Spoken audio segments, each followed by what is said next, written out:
খ নম্বৰ কৰ্ণত কুণ্ডল দলে আতি কাৰ কৰ্ণৰ কুণ্ডলৰ কথা কৈছে? উত্তৰ যশোদাৰ। গ কাম্পে কোপে অৰুণ অধৰ ইয়াত কাৰ অৰুণ অধৰৰ কথা কৈছে? উত্তৰ শ্ৰীকৃষ্ণৰ। খ মথনিত ধৰিয়া নিষেধি মথনি শব্দৰ অৰ্থ কি? উত্তৰ গাখীৰ ঘুটিবলৈ ব্যৱহাৰ কৰা সঁজুলি। অ নম্বৰ নজৰে আঙ্গুল দুই জৰি ইয়াত কাৰ জৰিৰ নাটনি হৈছে? উত্তৰ যশোদাৰ।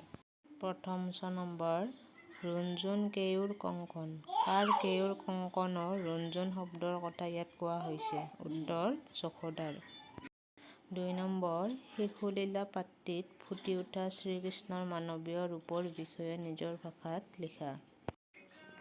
উত্তৰ মহাপুৰুষ শ্ৰীমন্ত শংকৰদেৱ বিৰচিত কীৰ্তনঘোষাৰ অন্তৰ্গত শিশুলীলা পাট্টিত পৰম পুৰুষ শ্ৰীকৃষ্ণৰ ঐশ্বৰিক ৰূপৰ উপৰিও সাধাৰণ মানৱ শিশুৰ ৰূপটো অতি সুন্দৰভাৱে পৰিস্ফুট হোৱা দেখিবলৈ পোৱা যায়। সাধাৰণ মানৱ শিশুৱে যেনেকৈ মাকক আমনি কৰে, মাকৰ লগত ঠেহ পেচ কৰে, ঠিক তেনেদৰে ভগৱান শ্ৰীকৃষ্ণইও মাক যশোদাৰ লগত ঠেহ পাতিছে, অভিমান কৰিছে।